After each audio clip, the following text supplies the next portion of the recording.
کبھی کبھی ہمارا صبر، ہمارا انتظار ہمیں بہت وسوسوں میں ڈال دیتا ہے۔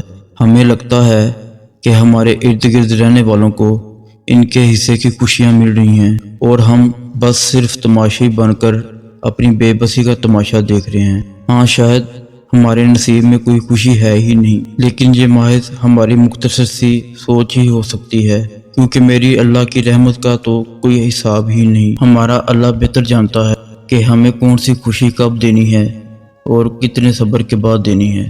ہم اکثر اپنے اللہ سے پھول مانگ رہے ہوتے ہیں اور وہ ہمیں نہیں دیتا، کیونکہ وہ جانتا ہے یہ پھول ہمارے لیے بہت نقصان دہ ہے، اور پھر وقت آنے پر وہ ہمیں پھولوں کا گلدستہ عطا کر دیتا ہے۔ بے شک میرا اللہ بہت محبت کرنے والا ہے۔ بعض اوقات ہماری زندگی میں ہمیں صرف اندھیرا اور تکلیف ہی نظر آتی ہے۔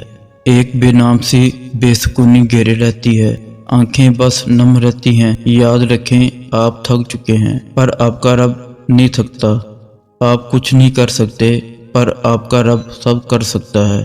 یہ جو اندھیرا ہے نا، وہ رب اس کو روشنی بنانے پر قادر ہے۔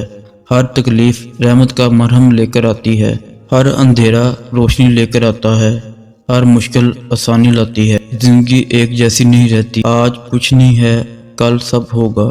صرف اپنے اللہ پر یقین رکھیں۔ نماز، قرآن، سیرت وہ ہے جن کو تھام کر آپ اپنی گھٹن زدہ زندگی میں تازہ ہوا پیدا کر سکتے ہیں، اذیت کو راحت میں بدل سکتے ہیں، تکلیف کو آسانی میں بدل سکتے ہیں، اکتاہٹ کو سکون میں بدل سکتے ہیں، غم کو خوشی میں بدل سکتے ہیں۔ بس یہ بات مضبوطی سے پکڑ لیں کہ میرا اللہ ہر چیز پر قادر ہے۔ پر امید رہیں، اللہ سے امید لگائے رکھیں۔